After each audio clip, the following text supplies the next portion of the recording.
اس نے برے ذبح کیے، اس نے بیل ذبح کیے، اس نے لذیذ مزیدار کھانوں کا اہتمام کیا، اپنے عزیزوں کو، رشتہ داروں کو اور بہت سارے بزرگوں کو، غیر ملکی بادشاہوں کو اس نے بلایا اور بہت بڑی ضیافت کا انتظام کیا۔ رنگ برنگے کھانے، مزیدار کھانے، خوبصورت کپڑے، بہت بڑا شامیانہ، اس میں نوکر چاکر اور کئی طرح کے رنگ برنگے اس نے لباس پہنے لوگوں کو کھڑا کیا کہ لوگوں کو ویلکم کرے، اور ڈھول اور پربت، نگار اور مختلف سازوں کے ساتھ فرعون نے اپنی سالگرہ کو منایا۔ لیکن فرعون نے سالگرہ والے دن اپنے سر پر ایک تاج پہنا۔ میرے ساتھ رہیے گا، فرعون نے اپنے سر کے اوپر ایک تاج پہنا، اور اس تاج کے اوپر جو نشان بنا ہوا تھا وہ ایک سانپ کا نشان تھا، کوبرا کا نشان، ناگ کا نشان۔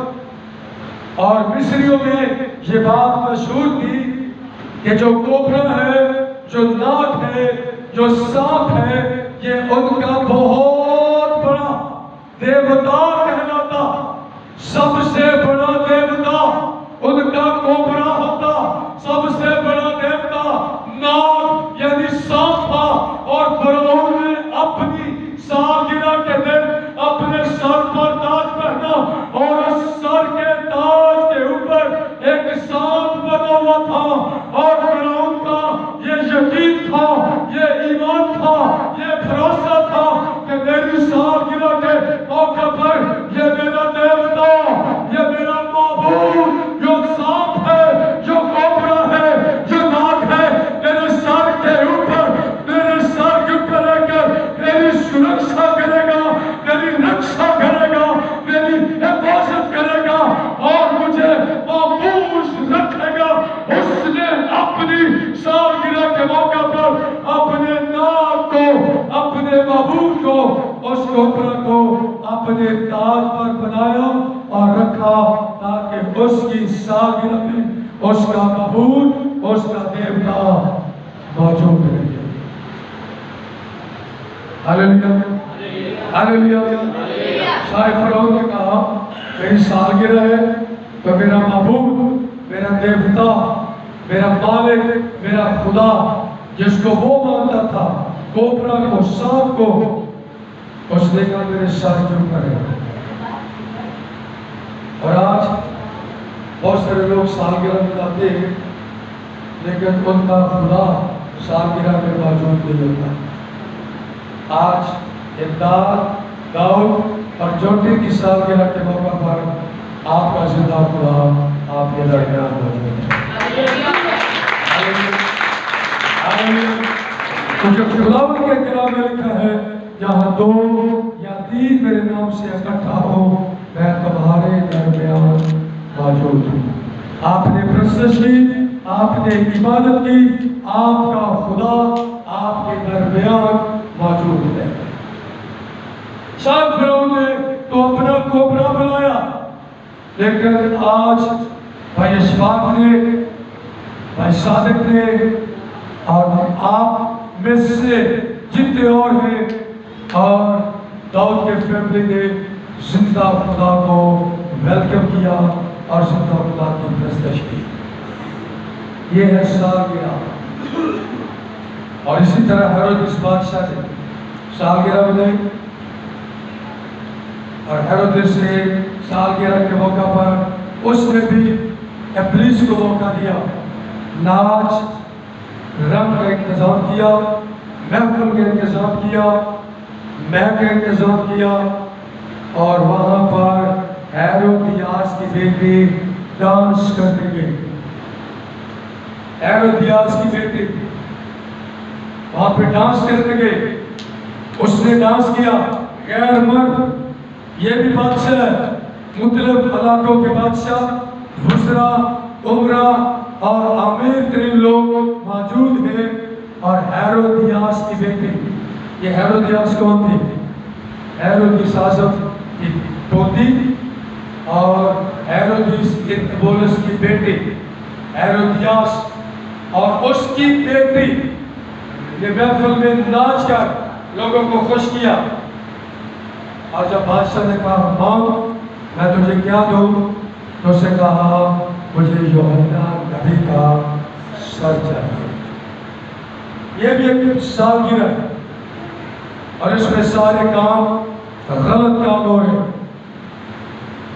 پہلا غلط کام کہ یہ جو ہیرودیاس تھی اس کی شادی ناجائز شادی تھی. اس نے جو پہلی شادی کی وہ اپنے چچا سے کی اور پھر اس کے بعد یہ جو ہیرودیس تھا جب اس نے ہیرودیاس کو دیکھا تو اسے کہا اپنے شوہر کو چھوڑ دے.